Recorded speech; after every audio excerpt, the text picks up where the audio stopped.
أعوذ بالله من الشيطان الرجيم. بسم الله الرحمن الرحيم. الحمد لله رب العالمين. والصلاة والسلام على من لا نبي بعده وبعد. والسلام عليكم ورحمة الله تعالى وبركاته.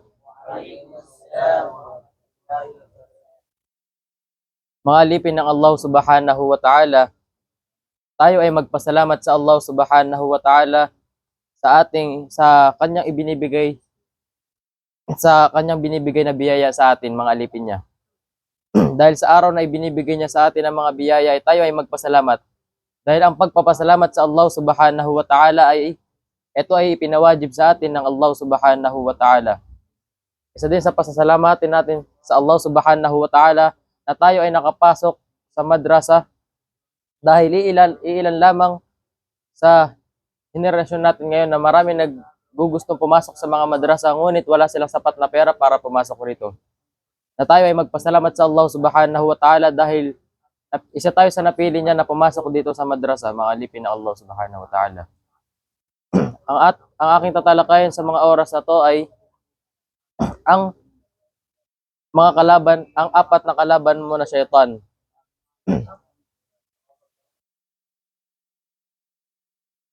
Ang matinding kalaban mo rito sa dunya. Mayroong nabanggit ang Allah subhanahu wa ta'ala sa banal na Quran. Sabi ng Allah subhanahu wa ta'ala sa banal na Quran, Ya ayyuhalladhina amanu la tattabi'u khutuwatis syaitan wa may yattabi' khutuwatis syaitan fa innahu ya'muru bil fahsya'i wal munkar walaula fadlullahi wa rahmatuhu ma zaka minkum min ahadin abadan walakinallaha yuzakki may yasha wallahu sami'un alim. Sadaqallahul azim. Nasabi ng Allah subhanahu wa ta'ala sa banal na Quran, o kayo mga nananampalataya sa Allah subhanahu wa ta'ala, huwag niyong sundan ang yapak ng syaitan. Ang sino mang tao na sundan niya ang yapak ng syaitan ay katotohanan, ang syaitan ay ang inuutos niya sa mga alipin ng Allah subhanahu wa ta'ala na yun ay mga masasamang gawain at ang pagsuway sa Allah subhanahu wa ta'ala. At kung wala ang pagpapatawad ng Allah subhanahu wa ta'ala at ang kanyang biyaya, ay walang lilinisin sa inyo ng Allah subhanahu wa ta'ala na kahit iisa lamang sa inyo na magpakailanman. At ang lilinisin ng Allah subhanahu wa ta'ala yung taong gusto niya. At ang Allah subhanahu wa ta'ala ay nakakarinig at may alam. Mga lipin ng Allah subhanahu wa ta'ala, ano bang minimin dito ng Allah subhanahu wa ta'ala? Ay may na wag niyong sundan ang yapak ng syaitan. Ang tanong, mga lipin ng Allah subhanahu wa ta'ala, nakikita ba natin ang syaitan? Paano natin masusundan ang yapak ng syaitan? Tandaan natin, mga lipin ng Allah subhanahu wa ta'ala, ang syaitan ay, ang ginagawa niya lang dito sa mundo ay ang pag-utos ng mga masasamang gawain at ang pagsuway sa Allah subhanahu wa ta'ala. Na tayo ay inuutosan niya tayo, mga lipin ng Allah subhanahu wa ta'ala, na gumawa ng mga karumal-dumal. Ay, halimbawa na lang, mga alipin ng Allah, na ikaw ay yung syaitan ay inutos niya sa iyo ang karumal-dumal na gawain. Na once na ikaw ay sinunod mo ang inutos sa iyo ng syaitan, ay katotohanan na nakasunod ka sa yapak ng syaitan. Ayun ang minimin dito na wag niyo sundan ang yapak ng syaitan. Na once na kapag sinunod mo ang utos sa iyo ng syaitan, ay nakasunod ka na sa yapak ng syaitan. Mga alipin ng Allah subhanahu wa ta'ala, merong nasabi si Abu Layth, sabi niya ay, A'lamu anna laka arba'atun min al-a'da tahtaju ila an tujahida kulla wahidin minhum. Nasabi ni Abu Layth, alam ko meron kang apat na kalaban na kailangan mong makipaglaban sa kanila sa bawat isa sa kanila. Mga lipin ng Allah subhanahu wa ta'ala, ay aking babanggitin ang apat na binanggit ni Abu Layth na magiging matinding kalaban daw natin sa mundong ito. Ang una roon ay ang dunya. Nasabi ng Allah subhanahu wa ta'ala sa banal na Quran, mga lipin ng Allah, na fala taghurrannakumul hayatud dunya. Sadaqallahul azim. Mga alipin ng Allah Subhanahu wa Ta'ala, nasabi ng Allah Subhanahu wa Ta'ala na wag nyong wag kayong makakapagloko sa pamumuhay dito sa mundong ibabaw. Mga alipin ng Allah Subhanahu wa Ta'ala, ano bang minimin dito sa ano bang minimin ng Allah Subhanahu wa Ta'ala na wag kayong magpapaloko sa pamumuhay sa mundo? Halimbawa na lang, mayroong isang tao na lahat ng kanyang kagustuhan ay nakuha niya na. Meron siyang mga bahay, meron siyang kayamanan, meron siyang lahat ng kanyang kagustuhan ay nakuha niya na.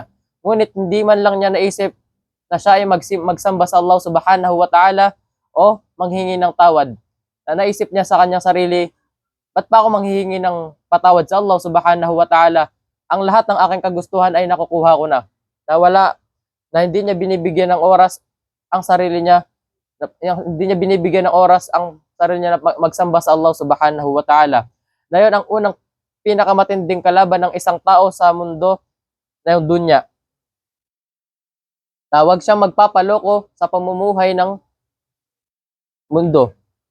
Ang pangalawang nabanggit ni Abu Layth, ang nafsuk, ang iyong sarili. Wahiya sarrul a'da, qala ta'ala, wa ma ubarri'u nafsi inna nafsa la'ammaratu bis-suq. Sadaqallahul azim. Pangalawang nabanggit ni Abu Layth na ang iyong sarili. Ang pangalawang pinakamatindi daw na magiging kalaban mo sa mundo ay ang sarili. Sabi ng Allah Subhanahu wa Ta'ala ay katotohanan, ang sarili ay siya ay nag-uutos ng masama na hindi ko minaliban ang sarili ko. Halimbawa na lang, maalipin ng Allah Subhanahu wa Ta'ala. Alam naman natin ang ating sarili ay, ang ibang kagustuhan ng ating sarili ay mga ginagawang karumal-dumal. Katulad na lang, halimbawa may nakita kang isang bagay na kinakailangan mo. Yung bagay na kinakailangan mo, na walang nakakakita sa'yo maliban ikaw lamang. Na yung bagay na kinakailangan mo, na ikaw ay nakita mo yung bagay na kinuha mo. Dahil sa iyong sarili, dapat labanan mo ang sa iyong sarili kung kukunin mo ba yung bagay na hindi mo pagmamay-ari. Na yun, sa oras na yun ay kailangan labanan mo yung sarili mo. Dahil hindi mo pa pagmamay-ari yung bagay na yun na nakuha mo, ngunit kinuha mo dahil sa iyong sarili, sa pamamagitan ng iyong sarili. Pangatlo, mga alipin ng Allah Subhanahu wa Ta'ala ay ang syaitanul jin. Ang pangatlong nabanggit ni Abu Layth, ang syaitanul jin. Fasta'id billahi ta'ala min.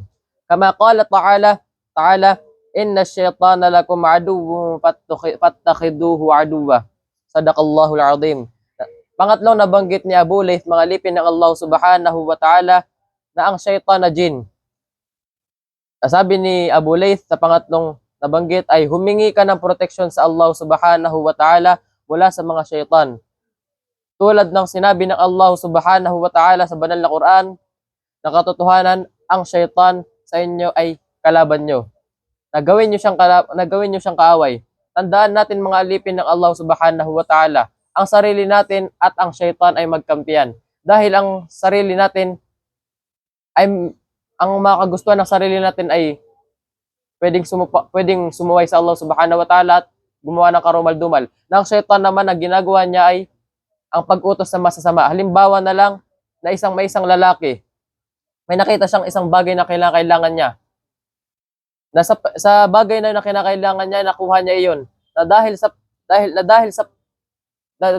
sa syaitan ay nakuha niya yung bagay na yun.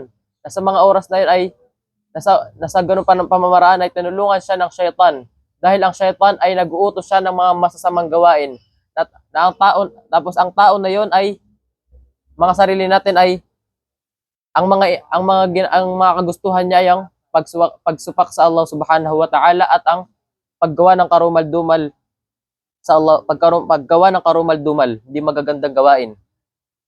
Mga alipin ng Allah Subhanahu wa Ta'ala, ang apat na nabanggit ni Abu Layth na ay asyaitanul ins. mga alipin ng Allah subhanahu wa ta'ala, nasabi ni Abu Layth na sa pang-apat na nabanggit niya, fahdar minhu fa innahu ashaddu alayka min shaytanil jin lianna shaytanal jinni yakunu ighwa'uhu bil waswasati faqat wa amma shaytanul ins muayanati wal muwajahati wal wa il wa il wa i wal wa il wa i'ana. Ang pangapat na nabanggit ni Abu Layth na ang shaytan na tao. Ang shaytan na tao. Nasabi ni Abu Layth sa apat na nabanggit ay iwasan mo siya. Iwasan mo ang taong yon na katotohanan na siya ay mas masahol pa siya sa pagsira sa iyo ng shaytan. Dahil ang shaytan ang kanyang pagligaw lamang sa taong alipin ng Allah subhanahu wa ta'ala ay sa pamamagitan ng pagbulong. Ngunit ang shaytan na tao ay nasa harap mo na. Magbigay tayo ng alimbawan mga alipin ng Allah subhanahu wa ta'ala. Halimbawa na lang ikaw ay nautusan ng iyong mga magulang pumunta sa palengke. Na ikaw ay bumili ka ng pinag-utos sa iyo ng iyong magulang. Na ikaw ay nakita mo ang mga fitna ng mga babae sa palengke.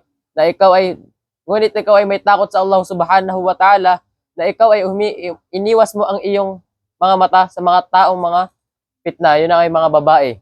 Ngunit pagkatapos mo na yung tumilikod ka, ay nakasulubong mo ang shaytan na iyong kaibigan. na iyong kaibigan. So pagharap mo sa kanya ay sinabi sa pagharap mo sa kanya na siya pa ang magiging dahilan na makakagawa ka ng karumal-dumal na gawain dahil sa kaibigan mo na iyon. Na dahil sasabihin niya sa iyo na yung babaeng yun na ating diskartehan yung babaeng yun dahil yun ay maganda. Na yun ay siya pa yung magiging dahilan para makagawa ka ng karumal-dumal. Na yun ang apat na nabanggit ni Abu Layth, mga alipin ng Allah subhanahu wa ta'ala, na sana mga alipin ng Allah subhanahu wa ta'ala, pinakamaganda ay gawin natin itong bao sa ating mga sarili. Dahil kung ating babaunin itong nabanggit ni Abu Layth, ay napakaganda na sana may naintindihan kayo sa aking mga sinabi. Wassalamu alaikum warahmatullahi ta'ala wabarakatuh.